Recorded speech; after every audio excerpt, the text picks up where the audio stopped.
ISKCON प्रचार समिति के बैनर तले पीली कोठी चौराहा स्थित कथा स्थल पर चल रही 24वीं श्रीमद् भागवत कथा का प्रारंभ पुरोहित सतीश उनियाल एवं विनोद प्रसाद ने विधिवत पूजा अर्चना सहित रूप से करके संपन्न कराया। कथा स्थल पर धर्म क्षेत्र कुरुक्षेत्र के आए तथा विकास श्रीमान साक्षी गोपाल दास जी के प्रवेश करते ही पंडाल में उपस्थित भक्तों ने तालियां बजाकर हरे कृष्ण मंत्र का जयकारा लगाते हुए स्वागत किया। कथा व्यास ने मंच पर भगवान के समर्थ अपना मस्तिष्क झुककर प्रार्थना की। तत्पश्चात पुष्पमालाओं से कुछ भक्तों ने कथा व्यास जी का स्वागत सत्कार किया। कथा व्यास ने धर्म क्षेत्र कुछ से आए कीर्तन मंडली के साथ श्रीमद् भागवत कथा का पाठ पंडाल में मौजूद भक्तों को पढ़ना शुरू किया। कीर्तन मंडली में संगत देने वालों के रहे सत्याप्ति दास, गायक गौर हरिदास, ढोलक दशरथ प्राणदास, मंजीरे पर हरि भक्ति दास, राम भक्त केशव बजी पर संगत दे रहे थे।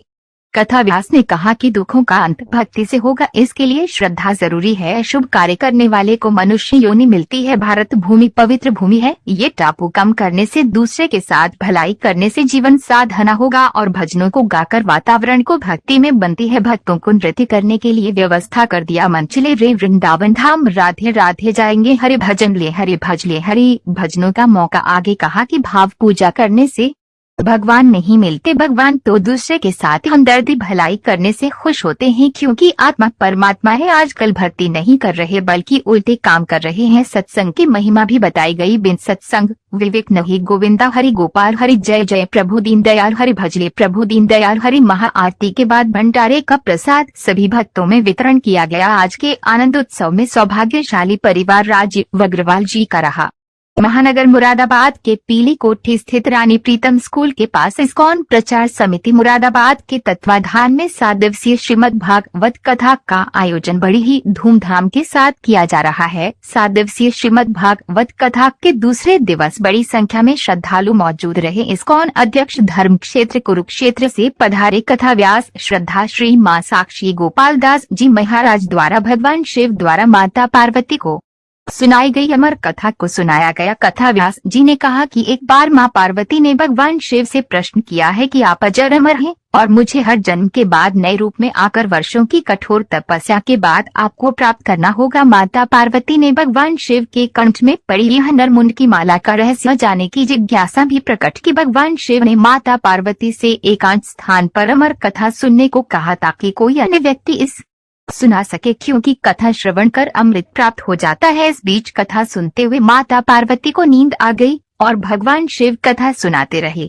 तभी वहां मौजूद 2 कबूतरों ने पूरी कथा को सुन लिया, जिससे उन्हें अमृत प्राप्त हुआ। इस दौरान आज के उत्सव में राजीव अग्रवाल जी का परिवार सौभाग्यशाली रहा। भंडारे में से इंटरनेशनल बंसीलाल सिक्का, विनय गोयल आदि का पूर्ण सहयोग रहा। चरण पादुका में महाशक्ति मंदिर उत्थान समिति कानून ज्ञान, जिसमें राकेश कुमार टंडन, नितिन अग्रवाल, मुकेश टंडन, संजय सक्सेना का विशेष सहयोग रहा। आज के कार्यक्रम में मुख्य रूप से सहयोग देने वालों में अशोक सिक्का, रमेश यादव, रविवार कपूर, मनोज धवन, रामनिवास गुप्ता, विश्वनाथ, अजय गुप्ता, हरिशंकर प्रस्ताव के विकास रस्तोगी, दिनेश चंद्र, राजकुमार गुप्ता, अजय सहगल, नरेश गुलाटी, शैलेंद्र प्रभु का विशेष सहयोग रहा।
बोलो हरे कृष्ण।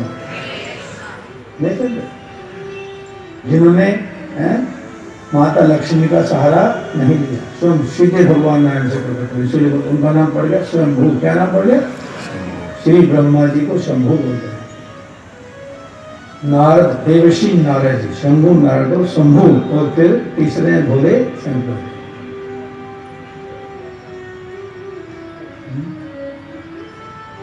कुमार, चारों कुमार, सनातन सनातन कुमार। कपिल, भगवान कपिल, शंभु मनु, बोलो मनु माने शंभु मनु, बोलो हरे कृष्ण।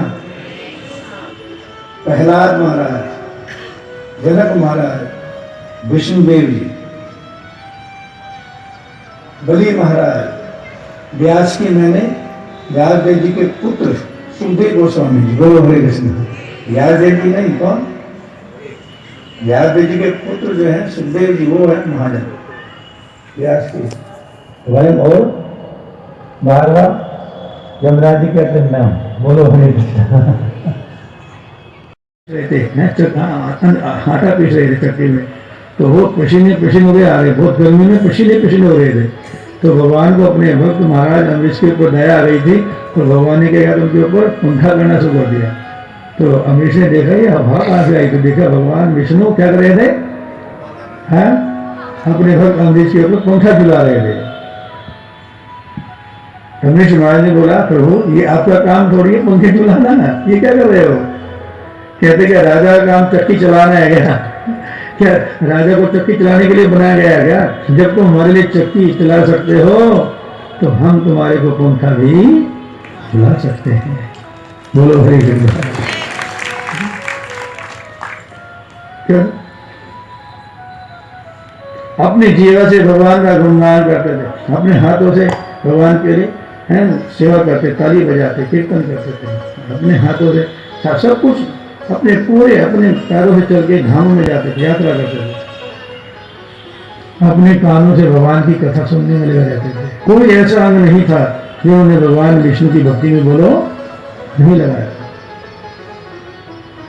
और यहाँ तक कि उनके पास इतना समय नहीं था कि अपनी प्रजा की देखभाल करें। तो भगवान ने क्या किया था, भगवान विष्णु ने अपना सुदर्शन चक्र महाराज अमरीश के पास छोड़ा हुआ था, उसके पास छोड़ दिया था उनके राज्य की देखभाल करने के लिए। भगवान विष्णु ने अपना सुदर्शन चक्र छोड़ दिया था, वो सारा राजपाट चलाते थे। और जब दुर्वासा मुनि ने ख्याति सुनी थी किसकी, अमरीश महाराज की, देवलोक में, देवलोक में महाराज अमरीश का गुणगान कर रहे थे। अरे पृथ्वी के सम्राट महाराज अमरीश कितने भगवान विष्णु के परम भक्त हैं जिन्होंने अपने आप को पूर्ण रूप से नवदा विधि की भक्ति में कर दिया था, समर्पित कर दिया है। महाराज अमरीश का देवलोक में देवताओं से गुणगान सुन करके दुर्वासा मुनि को ईर्ष्या हो गई। अरे मैं त्रिकालदर्शी इतना बड़ा योगी हूँ, कोई मेरा गुणगान तो नहीं कर रहा, और मृत्यु लोक के राजा क्या कर रहे हैं कि देवता लोग क्या कर रहे हैं, गुणगान कर रहे हैं।